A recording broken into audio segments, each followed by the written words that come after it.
क्या हो सकता है ब्रह्मांड की शक्तियों का रहस्य? तुम्हें कदाचित ज्ञात ही होगा कि यह सारा ब्रह्मांड, ग्रह, नक्षत्र, आत्मा, परमात्मा सब कुछ एक एनर्जी यानी शक्ति के रूप में ही है और इन शक्तियों से सारा ब्रह्मांड संचालित है। यह वह शक्ति है जो समस्त संसार का पालन, पोषण और विनाश करती है, जो 1 से लेकर 9 अंकों तक अपनी पावर को प्रदर्शित करती है, जो 1 से लेकर 9 अंकों तक अपनी पावर को प्रदर्शित करती है, जो भिन्न भिन्न रंगों से भिन्न तत्वों के रूप में हमारे अंदर विद्यमान होते हुए हमें शुभ और अशुभ परिणाम देती है। अगर तुमने इन शक्तियों को जान लिया, पहचान लिया, तो तुम जो चाहे वह पा सकते हो। तुम्हारे लिए ज्ञान के और समृद्धि के मार्ग खुल जाएंगे। तुम वह समझ सकोगे जो दूसरों की समझ से परे है। तुम जान सकोगे कि परम शक्ति ब्रह्म, परम शक्ति विष्णु और परम शक्ति महेश किस तरह से कार्य करते हैं। तुम यह भी जान पाओगे कि ब्रह्मांड की शक्तियाँ किस तरह से कार्य करती है और हम पर किस तरह से प्रभाव डालती है। अगर तुमने ब्रह्मांड की शक्तियों को नहीं समझा तो तुम कितने भी ज्ञानी बन जाओ, तुम्हारा ज्ञान अधूरा ही रहेगा। तुम अगर लक्ष्मी और भगवान विष्णु से धन पाना चाहते हो, वेदों के ज्ञाता भगवान ब्रह्मा जी से ज्ञान पाना चाहते हो और मंगलकारी भगवान शिव से मोक्ष पाना चाहते हो, तो तुम्हें ब्रह्मांड की इन शक्तियों को अवश्य ही जानना होगा। क्या है इन शक्तियों का रहस्य? आइए जानते हैं आज की इस प्रस्तुति में। तो मित्रों, सबसे पहले इन शक्तियों को समझने के लिए हमें ब्रह्मांड के सीक्रेट कोड 369 को भी समझना पड़ेगा। दोस्तों, विज्ञान आज ये मानता है कि ब्रह्मांड की सृष्टि के हर चीज़ के निर्माण में गणित का उपयोग बहुत ही खूबसूरती से किया गया है। दूसरे शब्दों में, गणित किसी मनुष्य ने नहीं बनाया है, क्योंकि गणित तो इस ब्रह्मांड में सबसे पहले से ही मौजूद था। मनुष्य ने तो बस गणित को सिर्फ खोजा है। जी हाँ, गणित तो वो भाषा है जिसका इस्तेमाल इस सृष्टि के निर्माण के हर कार्य में किया गया है। और गणित की सीक्रेट पैटर्न इस ब्रह्मांड की हर चीज़ मौजूद वो जादुई पैटर्न है जिसे द ब्लूप्रिंट ऑफ गॉड भी कहा जाता है। ये है एक कोश। इस धरती पे मौजूद हर जीव, हर प्राणी के जीवन की शुरुआत इसी एक कोश से होती है।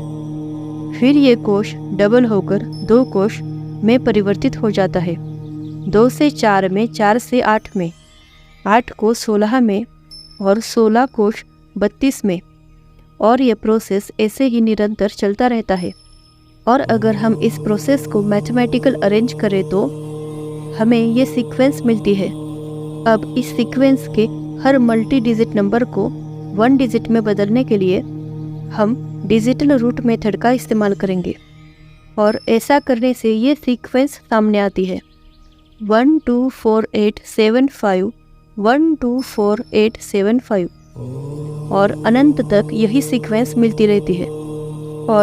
और इसी प्रोसेस को अगर यदि उल्टा किया जाए, यानी कि 1 का आधा, फिर आधा, फिर आधा और फिर डिजिटल रूट मेथड से 1 डिजिट में बदलने से जो सीक्वेंस मिलती है वो भी एक समान है 124875 124875। लेकिन आपको आश्चर्य होगा कि सृष्टि के इतने बड़े प्रोसेस में 3, 6 और 9 नंबर गायब है। रिसर्च से ये बात सामने आती है कि इस पैटर्न में आने वाले 124875 नंबर तीसरे आयाम को प्रदर्शित करते हैं, यानी कि यही नंबर एक दूसरे से जुड़कर तीसरे आयाम वाली दुनिया की रचना करते हैं। और इन नंबर्स के बीच में दौड़ती ये लाइन दर्शाती है कि एनर्जी यानी कि शक्तियाँ कभी भी खत्म नहीं होती, बल्कि एक फॉर्म से केवल दूसरे फॉर्म में सिर्फ कन्वर्ट होती रहती है। जैसा कि भगवान श्री कृष्ण ने हजारों साल पहले गीता में भी कहा था कि आत्मा यानी कि एनर्जी कभी मरती नहीं है, वो अमर है। इस पैटर्न में 3, 6 और 9 अंक इसलिए नहीं है क्योंकि 369 नंबर थर्ड डायमेंशन से भी हायर डायमेंशन को रिप्रेजेंट करते हैं। और जब हम 369 को डबलिंग करते हैं, परिणाम और भी आश्चर्य में डाल देते हैं। 369 को दुगना या आधा करते रहने से 36, 36, 36 यही पैटर्न मिलता है। लेकिन नंबर 9 यहाँ भी अदृश्य है, गायब है। नंबर 9 को दुगना या आधा करते रहने से मिलने वाले नतीजे और भी चौंका देते हैं, क्योंकि अंतिम परिणाम हर बार 9 ही मिलता है। हम कि एक वृत्त 360 डिग्री का होता है, और जब वृत्त को विभाजित करना शुरू करते हैं तो हर एक कोण का अंतिम परिणाम अनंत तक विभाजित करने पर भी हर बार 9 ही आता है। धरती, चंद्र और सूर्य की डायमीटर का digital root 9, speed of light का डिजिटल रूट 9, एक दिन में 86,400 सेकेंड, 1440 मिनट और डिजिटल रूट 9। आप कितने भी दिन, सप्ताह या साल ले लो, सबके घंटे, मिनट और सेकंड निकालेंगे तो उनका डिजिटल रूट 9 ही मिलेगा। यानी कि नंबर 9 इस समस्त ब्रह्मांड के शक्तियों का मूल स्रोत है। इस चित्र में भी नंबर 9 सबसे ऊपर विराजित है, जो 3 और 6 नंबर को नियंत्रित करता है, और नंबर 3 और 6 बाकी के नंबरों को नियंत्रित करते हैं। जैसे कि 3 नंबर 1, 2 और 4 नंबर को नियंत्रित करता है, और 6 नंबर 5, 7 और 8 नंबर को नियंत्रित करता है। यानी कि सभी नंबर 9 नंबर की निगरानी में इस ब्रह्मांड को बनाते हैं। ऐसा क्यों हो रहा है, इसका रहस्य आज हम आपको बताते हैं। अगर आपको ज्योतिष का ज्ञान है तो आपको पता ही होगा कि सभी ग्रह 1 से लेकर 9 अंकों तक प्रदर्शित करते हैं। सूर्य नंबर 1 को दर्शाता है, चंद्र नंबर 2 को, गुरु नंबर 3 को, राहु नंबर 4 को, बुध नंबर 5 को, शुक्र नंबर 6 को, केतु नंबर 7 को, शनि नंबर 8 को और मंगल नंबर 9 को प्रदर्शित करता है। इन ग्रहों की शक्तियाँ इन अंकों में समाहित होती है। आपको पता ही होगा कि भगवान ब्रह्मा वेदों के ज्ञाता है। उन्हें ज्ञान का प्रमुख देवता माना जाता है, और ज्ञान की देवी माता सरस्वती उनकी पत्नी है। अब गुरु ग्रह भी ज्ञान के प्राप्ति से जुड़ा हुआ है, और गुरु ग्रह 3 अंक को प्रदर्शित करता है, जो भगवान ब्रह्मा का अंक है। अब नंबर 6 की बात करें तो नंबर 6 भगवान विष्णु को प्रदर्शित करता है। अब आप कहेंगे कि कैसे? तो नंबर 6 शुक्र ग्रह को प्रदर्शित करता है, और शुक्र ग्रह धन, संपत्ति, वैभव, ऐश्वर्य और माता लक्ष्मी से जुड़ा हुआ है।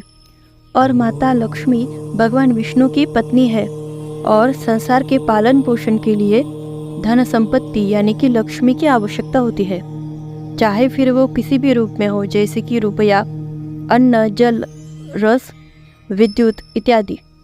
अब आगे नंबर 9 की बात करें तो नंबर 9 स्वयं भगवान शिव का प्रतीक है। लेकिन कैसे? तो मंगल 9 भगवान मंगल की शक्ति को प्रदर्शित करता है, और शिव का अर्थ ही मंगलकारी, कल्याणकारी होता है। और माता मंगला गौरी भगवान शिव की पत्नी है, जिन्हें कई नामों से भी जाना जाता है।